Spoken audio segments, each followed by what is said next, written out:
What's up, guys? Thanks as always for supporting the show. It would mean a lot to me if you would take a second to scroll down and hit that subscribe button so you don't miss any more of our videos. Also, make sure you follow us all over social media so you don't miss any of our content or show announcements. All right, really quickly before we get out of here tonight, Pacers Bucks. First of all, I feel terrible for Dame.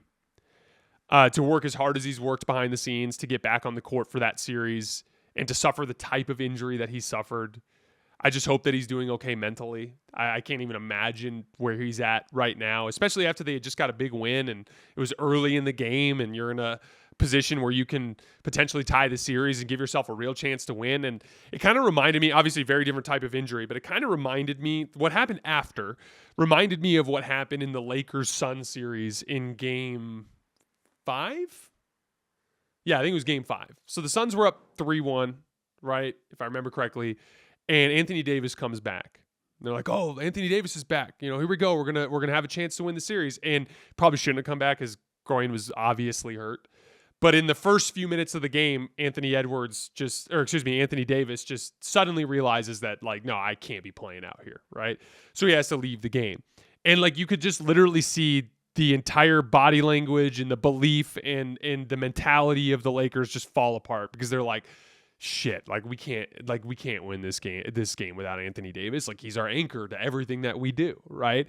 And that's kind of what it reminded me of tonight. Like, obviously Giannis is more important to the Bucks than Dame, and Dame at this phase of his career is a different type of player, but you could literally see the Bucks just kind of let go of the rope a little bit after that Dame injury in a weird way where it's like you almost feel like if Dame was just out with the blood clot for the series, you almost feel like the Bucks would have had like a different approach going into that game. Like, all right, we don't have Dame tonight, but we're going to give this our best shot. And you could just tell it just sucked the life out of them. And they just didn't do anything well enough. And to make matters worse, the Pacers played a phenomenal game. It's 7 guys in double figures, 36. I checked this with 2 minutes left, so this might be a little bit updated. But at like a minute, 45 seconds left in the game, they had 36 assists on 48 made field goals. That's insane. That's a 75% assist percentage. That's like outrageous.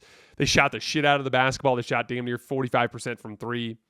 Watching them versus the Cavs is going to be a ton of fun, specifically the speed matchup. One of the things that I'm really excited about with that matchup is the Cavs in a lot of what they do to teams is play with pace, get into the teeth of the defense with their speed. And the Pacers do match up directly with that. In a lot of ways, to me, the Cavs are just a better version of the Pacers, right? Like like Evan Mobley and Jared Allen is a better front court than Pascal Siakam and Miles Turner. Darius Garland and Donovan Mitchell, obviously a better backcourt than Andrew Nembhard and Tyrese Halliburton. The Cavs have a bunch of different guys that they can plug in at the 3, but like the point is like they are kind of similar archetypes of teams, but the Cavs are just a little better at everything, right?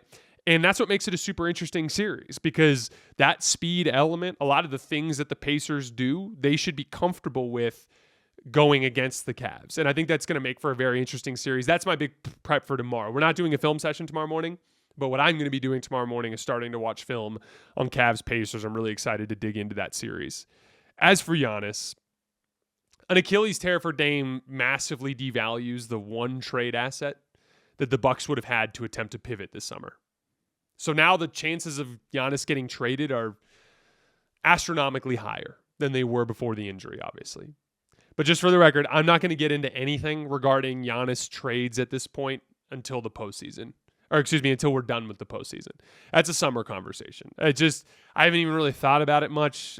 Maybe we can do it for fun over a mailbag one of these nights, but like I feel relatively certain that Giannis will get traded this summer, but like we just don't know how things are going to shake down. Like it could be a team in this playoff field that gets eliminated and is disappointed and wants to make a super aggressive move. It could literally be the Thunder, for God's sakes. Like we have no idea what it's going to be. We'll talk about it a lot this summer. I just don't want to get into it tonight. But again, I feel terrible for Dame, and I'm sure Bucks fans are in a really tough spot right now. It's not a good spot to be, and I just sympathize with you guys. And I'm thankful for you guys that you did get a championship out of the Giannis Antetokounmpo era, and you can literally never take that away.